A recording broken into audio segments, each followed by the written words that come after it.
today, very excited. This is one of several books by this author here. It's pronounced Piet Oudolf.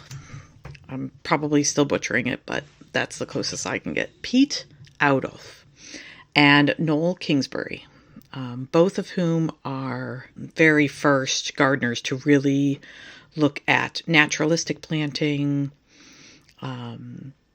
bringing back native landscapes into the garden and incorporating both traditional plants with naturalistic landscapes.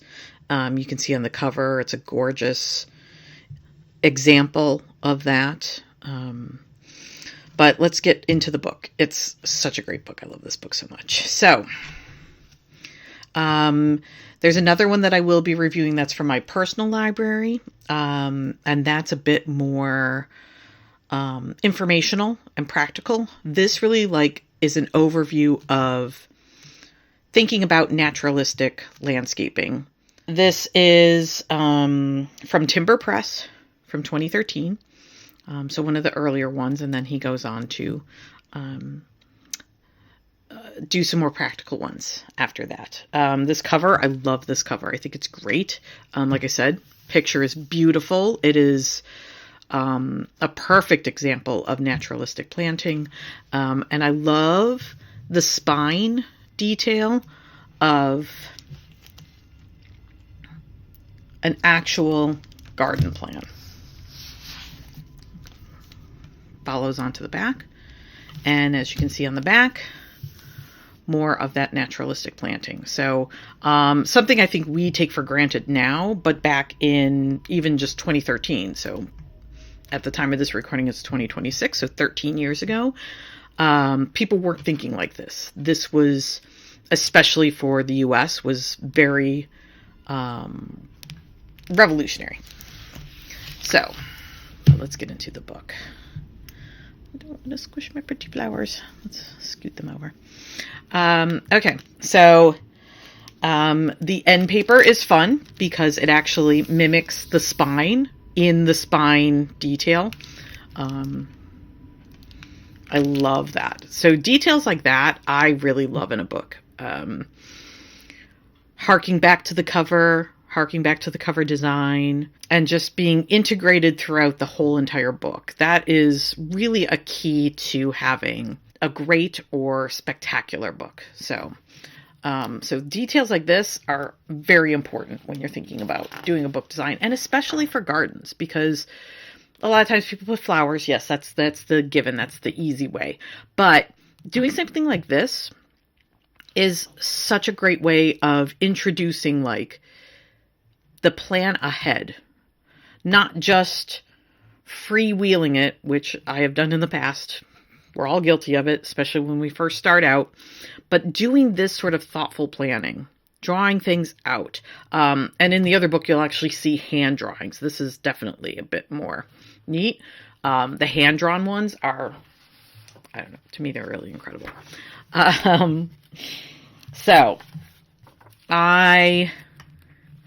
Great contents, very nice, clean look to the font, very clean. Again, a super clean font is really great and I think ideal for gardening books. You don't want something that's going to look dated, be too fussy. And so something like this, or this sans serif font tends to be the one that's used throughout the book. But you even see there is a serif font, but it's still simple. It's not super ornate. It's keeping it very clean and simple. And that's what you want in a gardening book. You want clean, simple lines to your fonts. So this is a great photo. I love this photo. I just want to have a bench right here so I can or some sort of comfy seating so I can just look at this, and I can't even imagine the amount of pollinators in this. Bees, Other pollinating insects, there's flies that do it too, moths, butterflies. Hummingbirds would be super happy in here. All kinds of birds would be loving these seed heads once like autumn and winter come. It's great. I love it. So introduction, really like thinking about like water management, green roofs, spontaneous vegetation. So if you live in an urban setting, you know what spontaneous vegetation is. That's the stuff that comes up in between your pavers, in between the cracks of the sidewalk, at the base of the foundation of your house. So thinking about those kinds of things. Why are they there? Like, what are they adding to the soil that's underneath? It's a great read for this introduction. As you see, there's just these little drifts of it, swaths of it, and then there's other plants in between. So you have the grounding element of this tall spike, this purpley blue tall spike throughout here. That's the ground. That's actually the grounding element, even though it's taller, and it keeps drawing your eye. And then you're like, oh, look at this sea of yellow and this sea of yellow, and oh, look at these like trees over here, and oh, look at this swath, and that's actually the grounding element in this, and it's amazing. I love that. So, chapter 1, planting, the big picture. So this absolutely goes from the macro to the micro. So thinking about the big picture, thinking about overall, and not just like overall in your garden. That is really the micro. The macro is thinking about your neighborhood, your community, the ecosystem that you live in. That macro, that eco region. What plants are native to there? What do the pollinators love? What are your winters like? What are your summers like? What are those interstitial points like spring and autumn? So this is actually in the autumn once things have died back, which is an important element you want to think of. We always think of like late autumn and winter, especially in the Northeast or northern climates, as being a dead time. Nothing's growing, nothing's happening. But you can plant and have this wonderful structure in place after the blooms have died back. Because it's not just about blooms. It is about structure. It is about elements that you can look at in all 4 seasons. And so this is intermixing, right? Because if this was all just zinnias, these would all be dead. It would just be these little seed heads. It would just be completely dead. But you have sedges, you have different grasses, you have all kinds of different plants that once the blooms die back, they have these interesting upright structures. So it's thinking about it as a whole. So we think about the macro. And this is great too. This is a beautiful like perennial meadow with all kinds of different heights and weights to the blooms. It's a lot of airy, we could think of these as very airy and light, and the grasses. But then you have like things, you have a little bit more dense plants in there too. Again, and this is wintertime. Some people may find that messy, but I see this as something really beautiful and healthy, because this is giving the birds someplace to be. It's giving the pollinators that last more than one season a place to overwinter or to lay their eggs so that new pollinators can hatch next year. This is a healthy and thriving ecosystem. I know you don't believe it, but I have seen it myself in the very mini structures that I've created that are like this.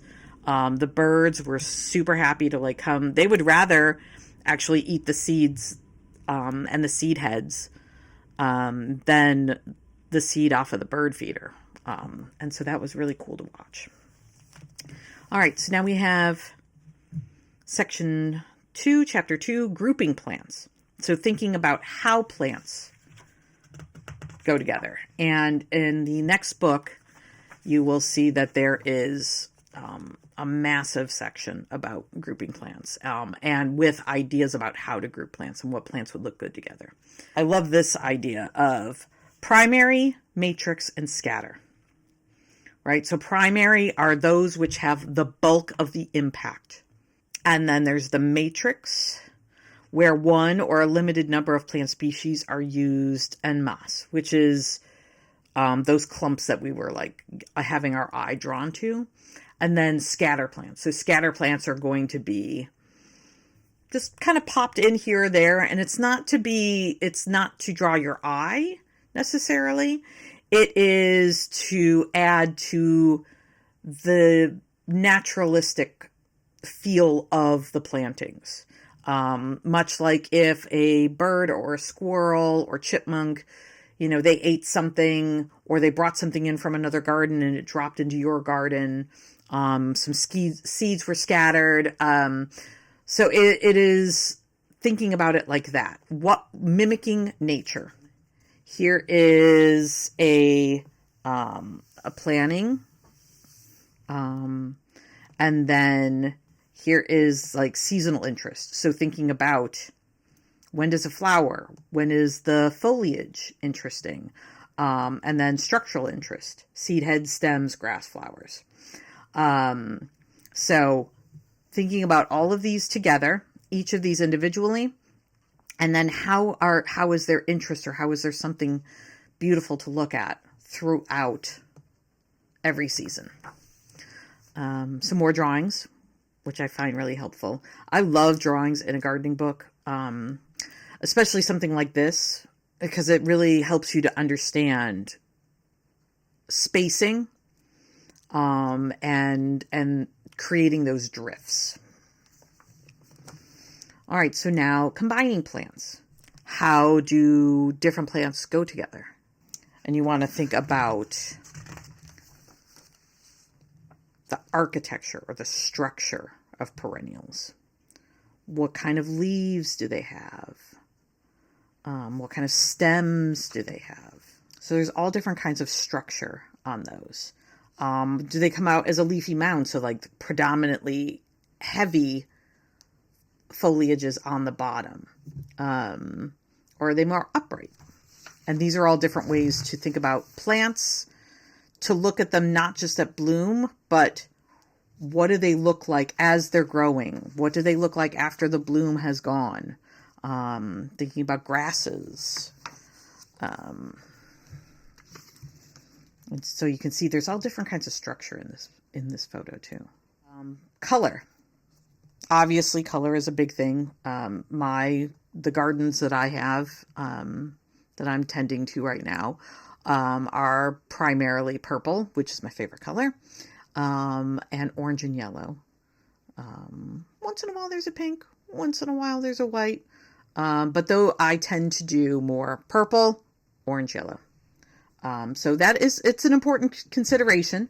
It shouldn't be the end all be all, but it is an important consideration. What kind of light, what kind of sun is your area getting? And thinking about it all day long and over all the seasons as well. And then goes into planting for all seasons. Thinking about spring, what comes up. Tends to be, kind of shorter, smaller plants because the ground is still cold and it's still waking up. Again, in the northern areas. So what does spring look like? What kind of flowers would come up then? And then summer, right? Summer just that's the season where everything leaves out and it's big and it's showy and it's spectacular and the annuals are just super happy. So thinking about that. But there's also like early summer, midsummer, late summer. And there's different plants that come out then. And then we think about like that transition from late summer into autumn. What does that look like? As the blooms start to slow down, as they start to die down, especially the annuals, as a lot of annuals start to form seed heads. What does that look like in the garden? And then wintertime. So then gives you some examples of colors, structure, Like I said, the following book, Planting the Natural Garden, goes into this in much more detail, and I think it's a really good. I think these are great companion pieces for one another. As you can see, like there's still like thinking about wintertime or when you have your dormant season. What do those plants look like when they're dormant? And what kind of interest and structure can they bring to the garden then? Lots of seed heads. Here's some great autumn and winter photos too. 4, long-term plant performance.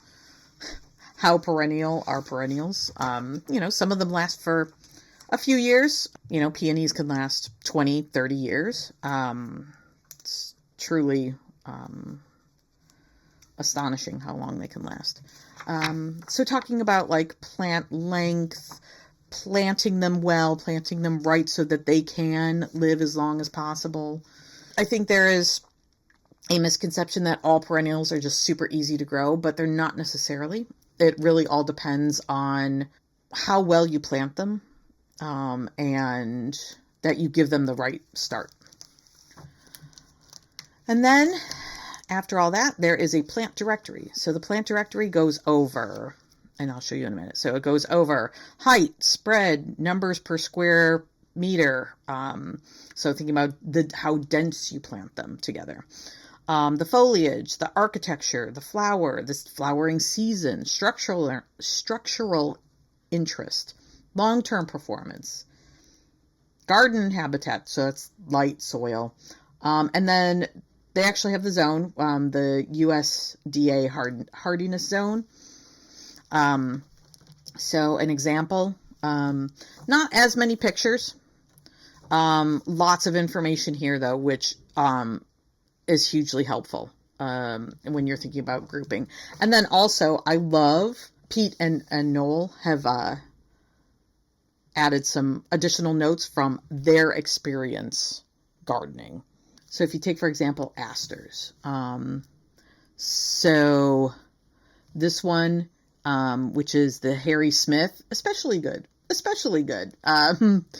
So this aster has branching flower heads and gives a bushy habitat. So I like the fact that they give sort of little notes, not about all of them, but about a bunch of them,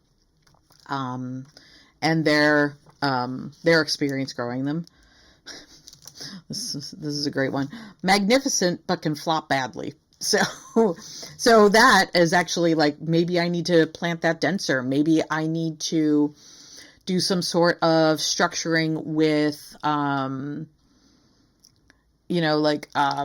sort of rods or T-posts or something, and netting or twine to help them from flopping over. Like, how do I mitigate that? It's good to know that. And they're still great and beautiful and usable. How do I mitigate that flopping? Plant names. So sometimes it's confusing that plant names, there's a scientific name and then there's the common name. And a lot of times a common name is used for multiple very different plants. So I like that he sort of clarifies that there. There's further reading, which is great, really gives you some understanding, and says, oh, if you're interested in this, go to this. There's an acknowledgments page, photo credits. So most of the photos actually were done by Pete, but then you'll see there are some. Noel is one that really does a lot. Cassian Schmidt is another one that does a bunch. But Pete really documented his gardens very well. And then my favorite, I love an index. Index is great. Index is super helpful. Sometimes an index is just specifically plant names, but this is everything. So love that. Super helpful. Again, on the end matter. So there it is. It's a pretty thick book. It's a great reference tool. It's really a book where you can learn about naturalistic planting. As you can see, I got this from the library. I do not have it in my personal library, but it is something that I have on my wish list that eventually I will be getting and adding to my collection. But great book, highly recommend it. I will also recommend the next one, which is called Planting the Natural Garden. And that'll be another video in the series. So thank you so much.